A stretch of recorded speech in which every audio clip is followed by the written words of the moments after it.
하나님 감사합니다. 토요일 새벽 예배로 저희를 불러주시고 주의 말씀을 듣게 하시며 아버지 하나님 또 저희로 저희 마음에 간구하는 것을 하나님께 아뢰 sul리는 이 시간을 주심을 감사드립니다. 아버지 하나님 이 시간을 축복하여 주시고 아버지 하나님께서 들려주시고자 하는 그 주의 말씀을 저희가 들을 수 있도록 도와주시옵소서. 예수님의 이름으로 기도드립니다. 아멘. 찬송가 446장 함께 부르시겠습니다.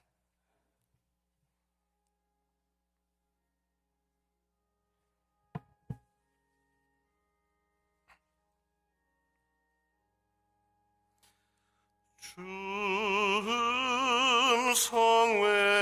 성외에는 참 기쁨 없도다. 날 사랑하신 주 늘 계시옵소서. 기쁘고 기쁘도다. 항상 기쁘도다. 나 주께 왔사오니 복 주옵소서. 나 주께 왔으니 복 주시옵소서. 주 함께 계시면 근시험이 이기네. 기쁘고 기쁘도다. 항상 기쁘도다. 나 주께 왔사오니 복 주옵소서.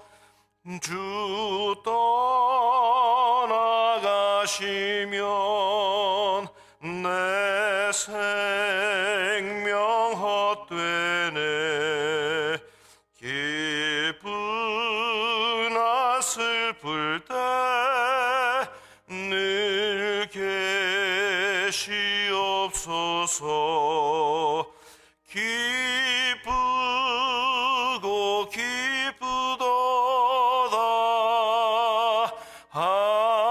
항상 기쁘도다. 나 주께 왔사오니 복 주옵소서.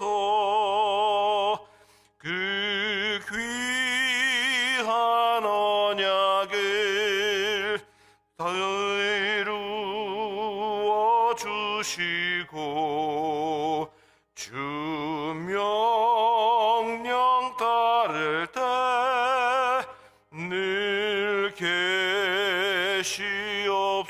계시옵소서. 기쁘고 기쁘도다. 항상 기쁘도다. 나 주께 왔사오니 복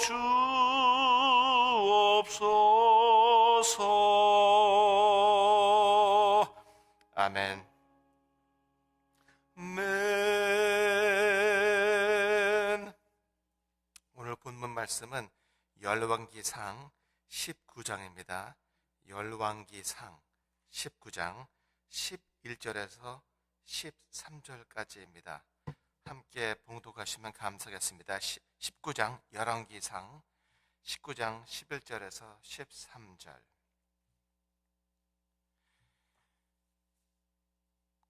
여호와께서 이르시되 너는 나가서 여호와 앞에서 산에 서라 하시더니 여호와께서 지나가시는데 여호와 앞에 크고 강한 바람이 산을 가르고 바위를 부수나 바람 가운데 여호와께서 계시지 아니하며 바람 후에 지진이 있으나 지진 가운데에도 여호와께서 계시지 아니하며 또 지진 후에 불이 있으나 불 가운데에도 여호와께서 계시지 아니하더니 불 후에 세미한 소리가 있는지라. 엘리야가 듣고 겉옷으로 얼굴을 가리고 나가 굴 어귀의 섬에 소리가 그에게 임하여 이르시되 엘리야야 내가 어찌하여 여기 있느냐. 아멘. 여러분은 신앙인으로 살면서 너무도 낙담하신 적이 있으십니까? 너무나 깊은 절망에 빠져서 어떻게 할 수가 없었던 경험이 있으십니까? 여러분은 여러분의 삶이 너무도 허무하고 무의미하다고 생각하신 적이 있으십니까? 그렇다면 우리들은 구약에서 좋은 친구를 발견할 수 있습니다. 구약에서 엘리야는 그의 삶에서 똑같이 이와 같은 절망의 위기를 경험했기 때문입니다. 더구나 엘리야는 누구도 상상할 수 없는 놀라운 신앙의 승리를 맛본 바로 그 직후에 심각한 실망에 빠지게 됩니다. 열왕기상 바로 전장 18장에 보시면 갈멜산에서 여러분이 너무도 잘 아시는 엘리야가 혼자서 바알 선지자 450명 그리고 아세라 선지자 400명과 하나님과 바알 중 누가 진정한 신인가를 겨룹니다. 이제 그때 450명의 바알의 선지자들이 이제 바알에게 이제 그 불을 내려달라고 막 기도하죠. 아침부터 저녁까지 큰 소리를 지르면서 합니다. 그런데 이제 옆에서는 아사라 선지자들 400명이 그들을 응원하고 있습니다. 너무 대답이 없자 이제 그들이 이제 그들의 전례대로 살을 이제 칼로 찢어가지고 피가 흐르도록 하면서 그렇게 울부짖는데 아무 반응이 없었어요. 저녁이 되자 이제 엘리야가 그때 하나님께 제물을 드리고 기도하는 그 즉시에 하늘에서 하나님께서 내려오신 그 불 때문에 그 모든 그 제물만 탄 것이 아니고 돌과 그 나무와 그리고 물까지 완전히 성경의 표현을 보면 핥아버릴 정도로 완전히 태워버렸습니다. 엘리야의 하나님이 완벽하게 이기셨기 때문에 그 엘리야가 그날 바알 선지자와 아세라 선지자 850명을 모두 죽였습니다. 그는 이 소식을 들은 이세벨 왕비는 크게 분노해서 엘리야를 정령코 죽이겠다고 협박하자 엘리야는 그 순간 두려워하며 도망가기 시작합니다. 역시 여인의 그 분노는 무서운 것입니다. 그래서 엘리야는 이제 북이스라엘 갈멜산에 북이스라엘이 있거든요. 북이스라엘부터 도망가기 시작합니다. 어디까지 도망가냐면 남유다 맨 마지막에 있는 부엘세바까지 이제 도망을 갑니다. 거기서 자기의 종을 거기서 있으라고 하고 자기는 하루쯤 더 거리인 광야로 들어갑니다. 4절에 보면 자기가 죽기를 원하여 이르되 여호와여 넉넉하오니 지금 내 생명을 거두시옵소서. 나는 내 조상들보다 낫지 못하나이다 하고 엘리야는 지금 감당할 수 없는 두려움으로 가득 찼습니다. 그는 모든 사람들로부터 자신을 격리시켰고 부엘세바에 자기 종까지 두고 그는 혼자 왔습니다. 그는 죽으려고 광야에 들어간 것입니다. 엘리야는 모든 희망을 잃었습니다. 그가 선지자로 평생 했던 일, 그 상상할 수 없었던 놀라운 기적들이 있었음에도 불구하고 그가 이제 돌아보니 그의 인생은 실패였고 아무 의미가 없었던 것처럼 보였습니다. 우리 생각에는 지금 이토록 지친 엘리야를 위로하고 하나님께서 인도하시려면 아마 지금쯤 얘기해야 되지 않나 할 겁니다. 그런 하나님은 엘리야에게 아무 말씀이 없으셨어요. 대신 천사를 보내어서 먹을 것과 마실 것을 주십니다. 엘리야가 그걸 먹고 이제 깊은 잠에 들었을 때 다시 천사가 그를 깨웁니다. 왜냐하면 이제 앞으로 40일 밤낮을 걸어서 하나님의 산인 호렙산으로 가야 되기 때문입니다. 그런데 엘리야가 호렙산에 막상 도착을 했을 때 하나님은 엘리야에게 아주 이상한 질문을 하십니다. 내가 어찌하여 여기에 있느냐 하고 엘리야에게 물으셨습니다. 저 같으면 하나님이 오시라 그랬잖아요 라고 얘기를 했을 텐데 이상한 질문 아닙니까? 엘리야를 호렙산으로 부르신 것도 하나님이시고 하나님이야말로 엘리야의 사정을 누구보다도 더 잘 아시는데 왜 이런 질문을 하셨을까요? 그런데 이 이상한 질문을 들은 엘리야는 아주 비통하고 쓴 대답을 합니다. 10절에 보면 그가 대답하되 내가 만군의 하나님 여호와께 열심히 유별하오니 이는 이스라엘 자손이 주의 언약을 버리고 주의 제단을 헐며 칼로 주의 선지자들을 죽였음이오며 오직 나만 남았거늘 그들이 내 생명을 찾아 빼앗으려 하나이다. 그런데 우리는 여기서 어떻게 하나님이 이 비통하고 낭망하는 엘리야를 회복시키셨는지 저희는 볼 수 있습니다. 오늘 본문 11절에서 13절에 보면 여호와께서 이르시되 너는 나가서 여호와 앞에서 산에 서라 하시더라. 여호와께서 지나가시는데 여호와 앞에 크고 강한 바람이 산을 가리고 바위를 부수나 바람 가운데 여호와께서 계시지 아니하며 바람 후에 지진이 있었으나 지진 가운데에도 여호와께서 계시지 아니하며 또 지진 후에 불이 있으나 불 가운데에도 여호와께서 계시지 아니하더니 불 후에 세미한 소리가 있는지라. 엘리야가 듣고 겉옷으로 얼굴을 가리고 굴 어귀에 서매 소리가 그에게 임하여 이르시되 엘리야야 내가 어찌하여 여기 있느냐. 여기서 하나님은 강한 바람을 일으키십니다. 얼마나 바람이 강했으면 산이 찢어진다고 표현이 되고 바위가 부서진다고 합니까? 그러나 하나님은 그 안에 계시지 않았다고 합니다. 강한 바람 후에 지진이 이제 옵니다. 아마 제 생각엔 여러분 중에 여러분이 저보다 더 강한 지진을 경험해 본 분들이 있을 거라고 생각합니다. 저는 20살 때 네바다주에서 살았습니다. 그런데 이제 밤에 자고 있는데 갑자기 쾅쾅쾅쾅 하는 소리가 들리는데 저는 그때 위에서 무슨 그 이상한 큰 파티를 하는 줄 알았어요. 근데 처음에 시끄럽다 그러더니 그 소리가 점점 더 시끄러지더니 좀 있더니 기둥이 흔들리기 시작하는 거예요. 그래서 그때 알았어요. 이거 파티가 아니고 지진이구나. 얼마나 무서웠는지 다리가 움직여지지도 않더라고요. 처음 경험이라서 아마 그런 것 같아요. 그리고 사실 한 2분간 흔드는 것 같았어요. 조금만 더 흔들면 이제 이 아파트가 무너지겠다라고 생각을 했습니다. 그런데 그 다음날 일어나서 전 너무 창피했습니다. 정확한지는 모르지만 제가 들었던 말은 그 지진의 강도는 5.0이 안 됐고 2분이 아니고 17조 정도 지속됐다고 합니다. 아마 제가 자다가 깨고 두려움 속에서 그게 그냥 계속 되는 것 같이 생각됐던 것 같아요. 이건 아주 약한 지진입니다. 앞으로 이 서부 지역을 강타할 그 지진은 강도가 9.9라고 합니다. 이건 제가 경험했던 그 지진의 약 10만 배 정도 되는 강도입니다. 엘리야가 경험한 지진도 하나님이 직접 지나가시면서 일으키신 지진이라 엄청난 위력의 지진이지만 하나님은 그 지진 안에 있지 않으셨습니다. 그 다음에는 모든 것을 태워버릴 것 같은 불이 왔지만 하나님은 그 불 안에도 계시지 않았습니다. 오히려 그 후에 아주 비교되는 미세한 소리에 하나님이 계셨습니다. 이것을 어떻게 알 수 있느냐면 하나님이 미세한 소리로 계심을 갑자기 느낀 엘리야가 급하게 겉옷으로 그의 얼굴을 가립니다.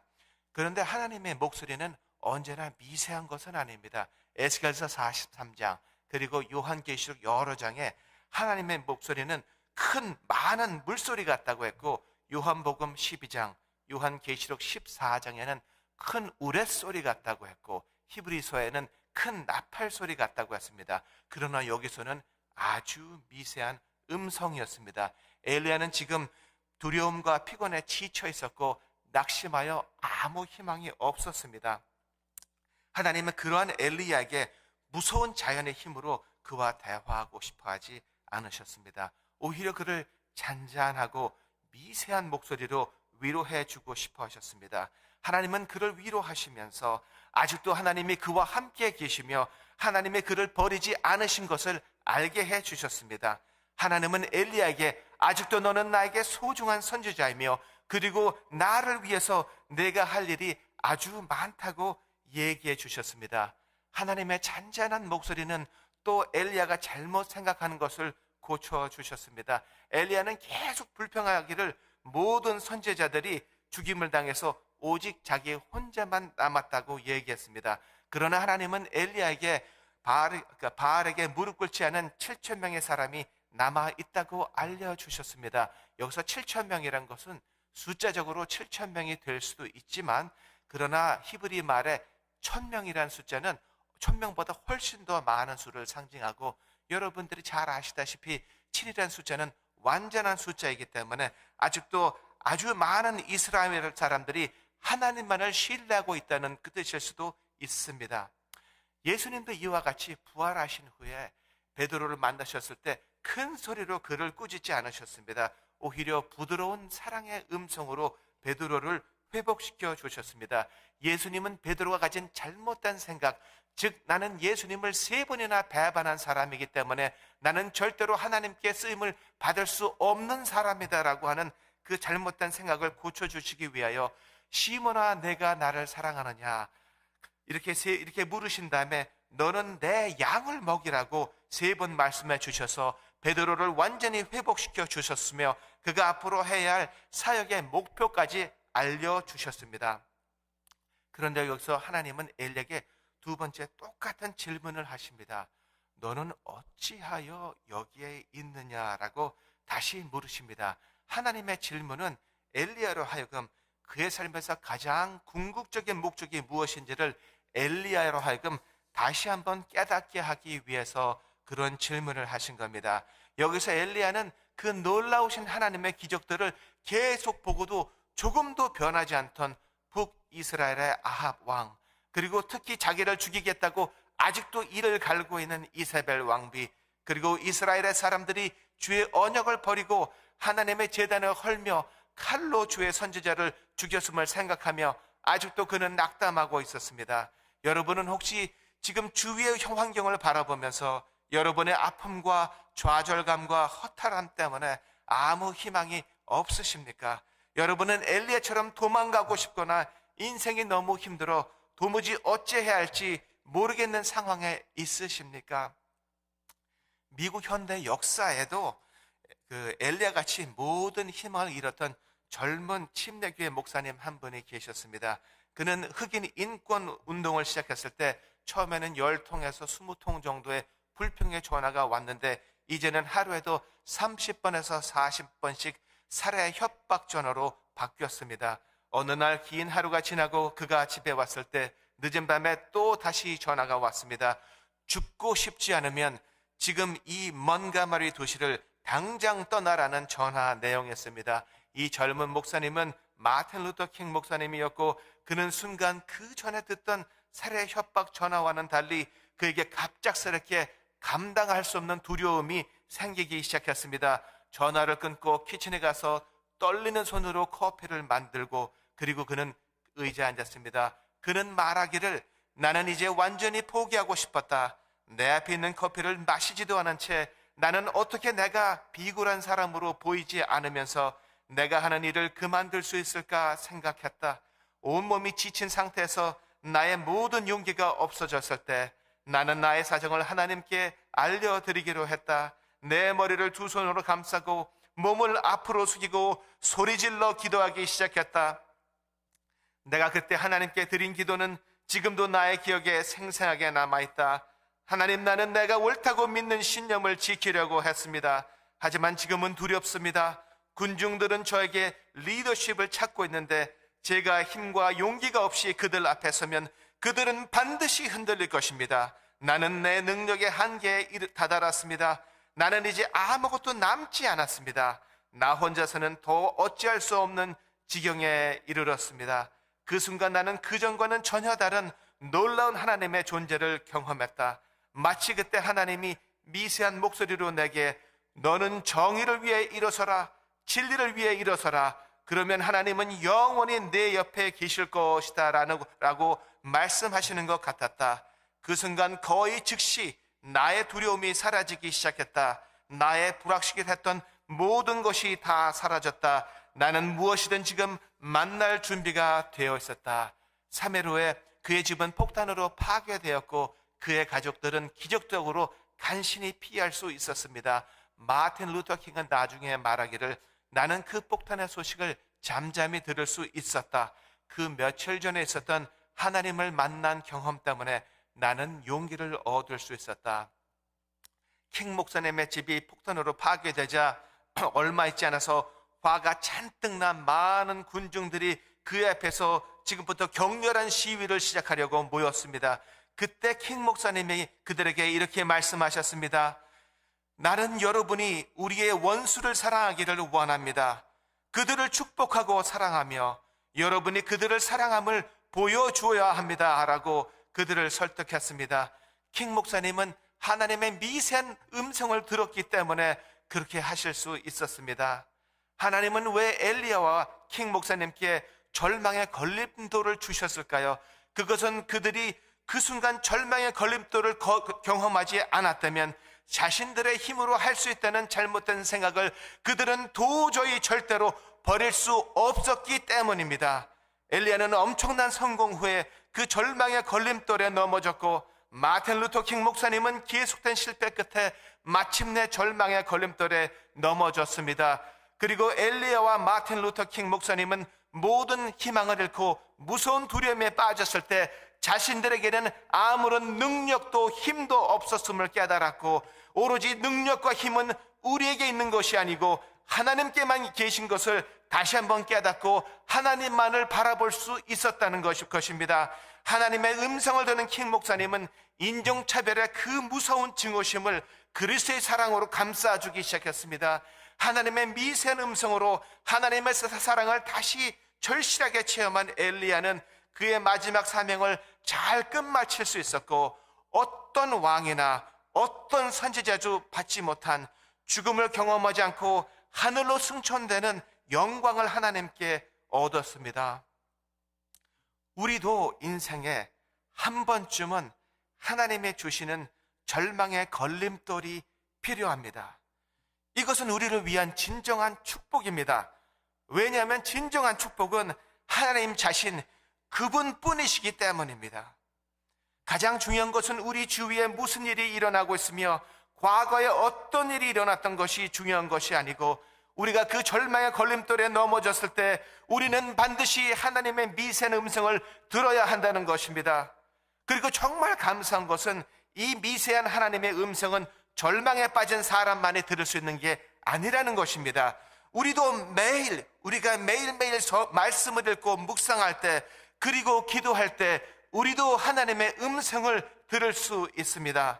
우리는 이때 우리가 듣는 음성이 자신의 욕심의 소리나 사탄의 방해의 음성이 아닌 하나님의 음성을 듣게 해달라고 간절히 기도해야 할 것입니다. 이제 우리 영락교회는 새로 오시는 박성환 목사님과 함께 새로운 길을 걷기 시작할 것입니다. 우리 영락 모든 성도들은 그래서 지금부터 말씀 묵상과 기도로 매일매일 하나님의 음성을 듣기를 간절히 사모해야 합니다. 우리가 어찌하여 하나님이 기뻐하시는 이 영락교회를 만들어가며 하나님이 기뻐하시는 삶을 우리 한 사람 한 사람이 살 수 있을지 하나님께 가르쳐달라고 간절히 기도해야 합니다. 그러면 하나님은 말씀하실 겁니다. 너희는 나를 위하여 일어나라고 하실 것입니다. 하나님이 우리와 함께 하실 것이며 우리에게 주신 목적과 사명을 하나님이 우리와 함께 이루어 주실 것이라고 말씀해 주실 것입니다. 함께 기도하시겠습니다. 하나님, 우리의 이 기도를 기뻐 들으시며 말씀을 통해서 그리고 기도를 통해서 분명히 우리로 하나님의 미세한 음성을 들을 수 있게 도와주시옵소서. 이 교회와 저희의 삶을 통해서 하나님을 가까이 경험하게 하여 주셔서 저희로 오로지 하나님만을 기뻐하게 하시며 하나님을 기뻐하게 해줄 수 있는 그 삶을 살 수 있도록 도와주시옵소서. 모든 말씀을 예수님의 이름으로 간절히 기도드립니다. 아멘.